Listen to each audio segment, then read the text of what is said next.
అనేటువంటి దేవుణ్ణి మనం ఆరాధిస్తున్నాం. దేవుణ్ణి ఆరాధించే విషయంలో ఎట్లా ఉండాలంటే మరి ఆత్మతోనూ సత్యముతోనూ దేవుణ్ణి ఆరాధించాలి. అంటే కథలతో కాదు, కానీ ఆత్మతోనూ మన మనస్ఫూర్తిగా దేవుని యొక్క వాక్యం ద్వారా, వాక్యంలో ఎట్లా ఉందో ఆ విధంగా మనము దేవుణ్ణి ఆరాధించాలని నేను కోరుకుంటున్నాను అనమాట.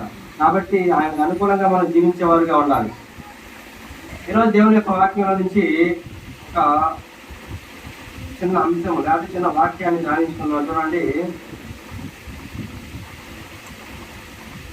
యోహాను సువార్త, యోహాను రాసిన పత్రిక 5వ విషయం అనేటువంటి కూడా మనకు తెలియాలి. యోహాను రాసిన పత్రిక 5వ అధ్యాయము 16వ వచనము 17వ వచనము. 16వ అధ్యాయము 16వ వచనము 17వ వచనము 5వ. తన సహోదరుడు మరణకరము కాని పాపము చేయగా ఎవడైనను చూచిన ఎడల అతడు వేడుకొను. అతనిని బట్టి దేవుడు మరణకరము కాని పాపము చేసిన వానికి జీవము దయచేయను. మరణకరమైనటువంటి పాపము కలదు, అట్టి దానిని గురించి వేడుకొన వల్ల నేను చెప్తలేదు. ఎందుకంటే మరణకరము కాని పాపము, రెండోది మరణకరమైన పాపం అనేటువంటి తెలియాలి మనకి.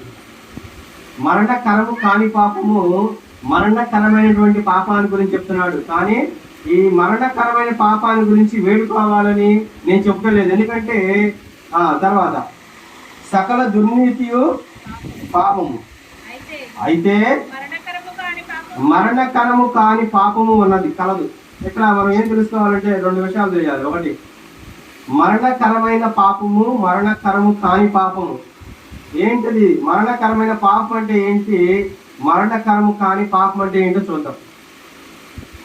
బైబిల్ గ్రంథంలో చూస్తే పాపం అంటే ఏంటంటే దేవుని ఆజ్ఞను అతిక్రమించుట పాపము.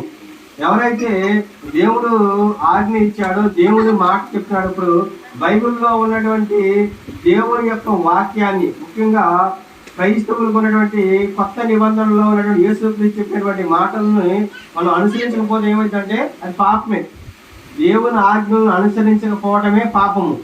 కాబట్టి అదేవిధంగా పాపం గురించి మనకు ఇంకోటి ఏంటంటే సకల దుర్నీతియు పాపము. మనం చేసేటువంటి చెడు పనులన్నీ కూడా పాపమే. సకల దుర్నీతియు పాపమే. దేవుని యొక్క ఆజ్ఞలను అనుసరించకపోవడము పాపమే. మరి మేలు చేయనెరిగిండు చెరిగిపోవడం కూడా పాపమే. ఇది మంచి చేయాలనేటువంటిది మనకు తెలిసి ఆ మంచిని చేయకపోవడం కూడా పాపమే అనమాట. పాపం అనేటువంటిది చూసినట్లయితే మనము అదే విధంగా ఇంకా పాపం ఎట్లా ఉందంటే మరణకరమైన పాపము, మరణకరము కాని పాపము.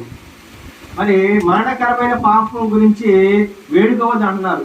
ఎందుకంటే దానికి ఏం లేదంట, క్షమాపణ అనేటువంటిది లేదు, దానికి విమోచన లేదు, దానికి ఇంకా మనం చేసేటువంటి పాపానికి క్షమాపణ లేదనమాట. కాబట్టి మరణకరము కాని పాపానికి మాత్రమే క్షమాపణ ఉందో చూద్దాం. ఒకసారి చూడండి, మత్తయి సువార్త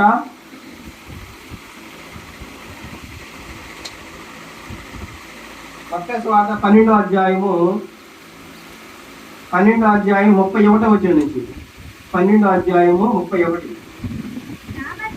కాబట్టి నేను మీతో చెప్పున్నదేమనగా మనుషులు చేయు ప్రతి పాపమును దోషణయు వారికి క్షమించబడు. అంటే మనుషులు చేసేటువంటి పాపానికి కానీ, దోషణకు కానీ, మనుషులు చేసేటువంటి చెడ్డ క్రియలు కానీ, అదేవిధంగా వాళ్ళు చేసేటువంటి దేవునికి వ్యతిరేకంగా చేసేటువంటి కార్యాలను బట్టి కానీ ఏమన్నంట, దోషణలకు కానీ ఏమన్నా క్షమాపణ అనేటువంటిది ఉందంట. ఆత్మ విషయమైన దోషణకు పాప క్షమాపణ లేదు. దేనికి లేదంట? ఆత్మ విషయమై.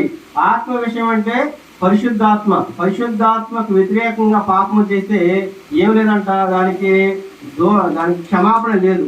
కాబట్టి బైబిల్ గ్రంథంలో ముఖ్యంగా మనం తెలుసుకోవాల్సిన విషయం ఏంటంటే మనం చేసేటువంటి తప్పులు కానీ బలహీనతలు కానీ ఏదైనా సరే బైబిల్ గ్రంథంలో ఉన్నటువంటి ఆజ్ఞల విషయంలో కానీ అంటే ఏదైనా సరే చెడు సంబంధం దేవునికి పొరపాటున చేసేటువంటి పాపములకు దేవుడు ఏం చేస్తారంటే క్షమించడానికి అనుకూలంగా ఉంటుంది. అంటే యేసుక్రీస్తుని బట్టి యేసుక్రీస్తు ప్రభు వారు కాల్చిన రక్తాన్ని బట్టి దేవుడు ఏం చేస్తాడంటే మన పాపాలని క్షమిస్తాడు. కానీ ఆత్మకు వ్యతిరేకంగా చేసినటువంటి పాపాలకు ఏం లేదంట, క్షమాపణ లేదు. అంటే క్షమాపణ లేదంటే ఇంకా దానికి దేవుని దగ్గర క్షమాపణ లేదు. అంటే ఆ పాపాలకు క్షమాపణ లేదంటే ఇంకా ఏంటి పరిస్థితి? అగ్నిగుండమే దాని పరిస్థితి అన్నమాట. కాబట్టి ఆ విషయంలో ముఖ్యంగా మనం చాలా జాగ్రత్తగా ఉండాలి.